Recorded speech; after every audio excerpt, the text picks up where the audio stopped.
အားလုံးပဲမင်္ဂလာပါဒီနေ့မှာတော့မနာလိုစိတ်ဖြစ်ပေါ်ရတဲ့အကြောင်းရင်းများကိုပြောပြပေးသွားမှာပဲဖြစ်ပါတယ်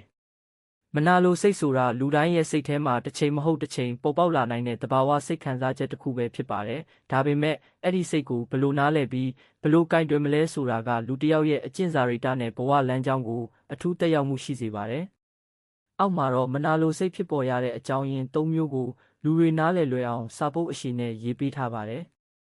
နံပါတ်1ကိုယုံကြည်မှုနည်းပါးခြင်း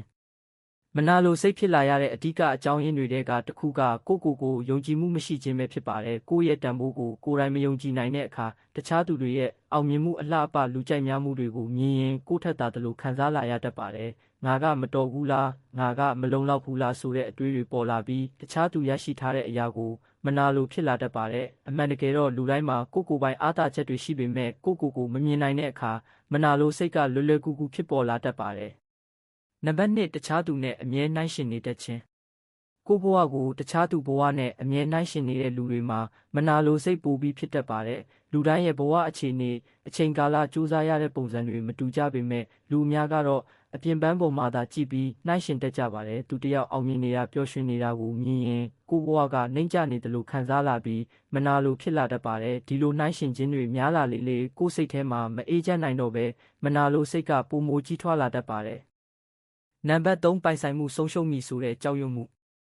ချစ်ချင်းမေတ္တာမိသားစုတငယ်ချင်းသို့မဟုတ်အလုပ်ကိုင်တွေမှာကိုယ်ပိုင်ဆိုင်ထားတဲ့အရာကိုဆုံးရှုံးသွားမလားဆိုတဲ့ကြောက်ရွံ့မှုကလည်းမနာလိုစိတ်ကိုဖြစ်ပေါ်စေပါတယ်အထူးသဖြင့်အခြေရေးဆက်ဆံမှုတွေမှာကိုယ့်ချစ်သူကိုတခြားသူကယူသွားမလားကိုယ့်ထက်ပိုကောင်းတဲ့သူနဲ့တွေ့သွားမလားဆိုတဲ့စိုးရိမ်မှုတွေကမနာလိုစိတ်အဖြစ်ပြောင်းလဲလာတတ်ပါတယ်ဒီလိုကြောက်ရွံ့မှုကကိုယ့်စိတ်ကိုမတည်မငြိမ်ဖြစ်စေပြီးတခြားသူတွေကိုမလိုလားတဲ့စိတ်အခြေအနေထိရောက်သွားနိုင်ပါတယ်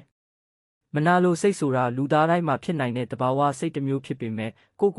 ယုံကြည်မှုတိုးပွားအောင်လုပ်ခြင်းကိုယ့်ဘဝကိုကိုယ်တိုင်အာရုံစိုက်ခြင်းမလိုအပ်တဲ့နှိုင်းယှဉ်မှုတွေလျှော့ချနိုင်မယ်ဆိုရင်မနာလိုစိတ်ကိုထိန်းချုပ်နိုင်မှာပဲဖြစ်ပါတယ်အားလုံးကိုကျေးဇူးတင်ပါတယ်